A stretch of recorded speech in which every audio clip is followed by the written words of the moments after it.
quando a gente fala de selos, quando a gente fala sobre selo mecânico, a gente tem que ter um repertório técnico gigante para poder trabalhar com selo mecânico.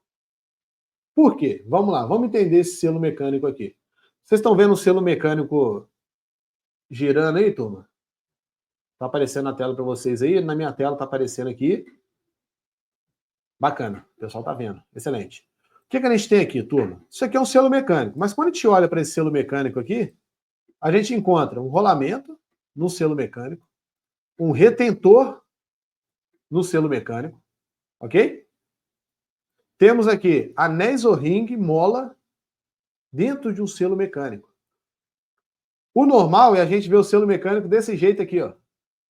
Tá? O normal é a gente ver o selo mecânico desse jeito aqui, por fora.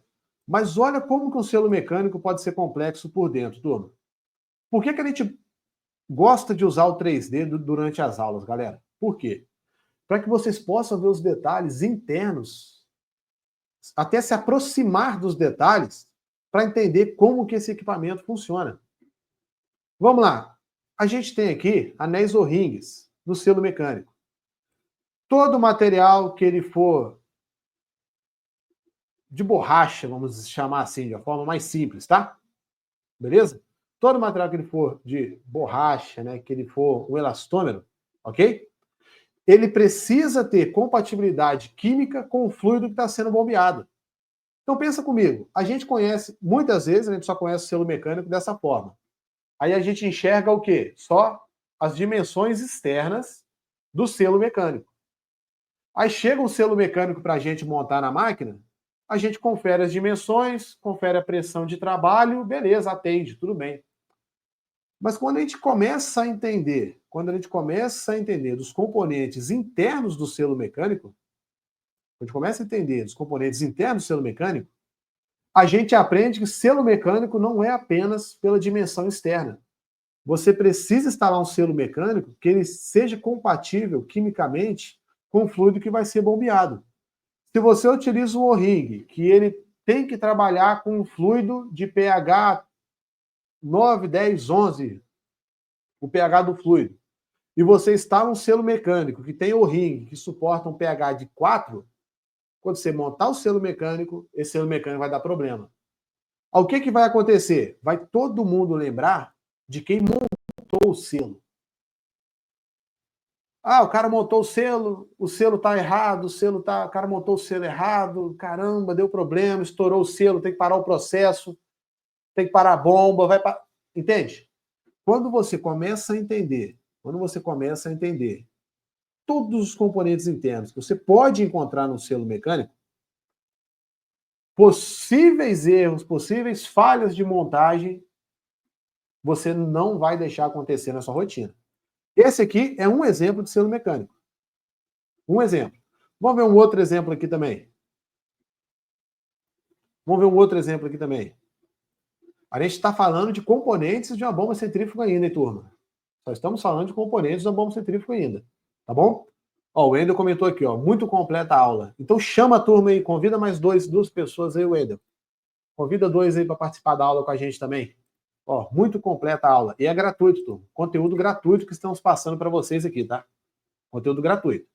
Outro modelo de selo mecânico, turma. Esse selo mecânico aqui já não é tão complexo quanto aquele primeiro modelo. Mas ele possui, novamente, os anéis O-rings aqui. Ok? Além desse anel O-ring aqui, ele tem os anéis O-rings da sede estacionária, da sede rotativa. Ok? Então é importante a gente conhecer no detalhe sobre esses componentes. O normal é a gente ver o selinho instalado assim, ó. Olha como é que esse selo pode ser complexo por dentro. Tá bom? Essa parte aqui, ó, isso aqui é para a entrada da água de selagem do selo. Ok? É para a entrada da água de selagem do selo. A água de selagem, o tipo de selagem, a gente vai estar falando quando for abordar o tema planos API. Cada plano API é referente a um tipo de selagem. Qual fluido que você vai bombear? Qual que é a pressão do fluido? Que tipo de fluido? pH do fluido? Temperatura do fluido? Qual vai ser a selagem ideal para aquele fluido? Ok? Bacana? Vamos seguindo aqui. Temos aqui também um selo mecânico simples, um selo mecânico por mola. tá? Esse aqui é mais tranquilo, esse é mais simples, e esse daqui é muito mais barato do que esses outros selos mecânicos aqui, tá bom?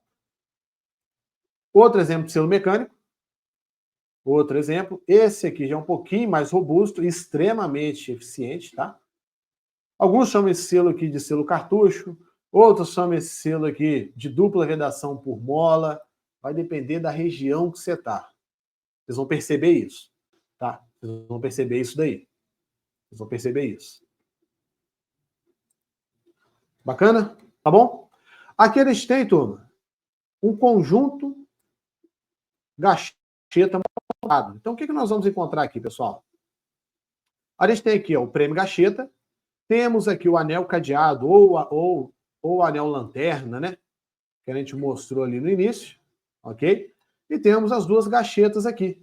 Na aula de amanhã, a gente vai entrar com mais detalhes sobre gachetas também. Como que você ajusta a gacheta, se a gacheta pode vazar ou não. Nós vamos abordar mais detalhes sobre gacheta. O que é interessante aqui, turma? Por que a gente tem que ter cuidado com esse componente aqui?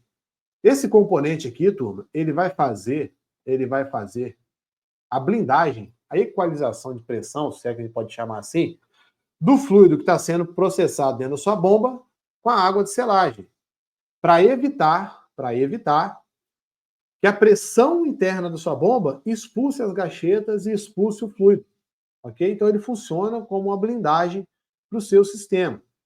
Um problema que é muito comum de acontecer, contaminação do fluido da água de selagem, obstrui o seu anel cadeado, não permite a passagem de fluido do anel cadeado para as gachetas, a sua gacheta começa a queimar com muita frequência. A gacheta vai queimando com muita frequência, ok? A gacheta queima com muita frequência, por quê? Não tem fluido passando sobre ela. O fluido que passa sobre a gacheta é para lubrificar a gacheta. O fluido que passa pela gacheta é para lubrificar a gacheta, tá? E as gachetas, turma, elas vão vazar, mas elas vão vazar dentro da tolerância. Uma tolerância que a gente chama de gota por minuto, ok? Gota por minuto. Não vai ser um vazamento jorrando fluido. Vai ser um gotejamento, a quantidade de gotas no intervalo de 1 minuto, que é a forma correta da gacheta operar, tá? Mas aqui a gente está falando sobre os componentes de uma bomba centrífuga, tá? Os componentes da bomba centrífuga. Ok? Bacana, pessoal? Tranquilo até aqui? Se a gente quer aprender sobre o componente montado, vamos dizer assim, né? Como que é o componente por dentro? A gente pode selecionar o componente aqui e ocultar, por exemplo, a carcaça da bomba. Que a gente consegue ver ela por dentro. Como que é o impelidor montado dentro da bomba, né? Você consegue ir ocultando os componentes. Além disso, você pode aqui também ativar a vista explodida da bomba. Então você vê todos os componentes que tem dentro de uma bomba centrífuga.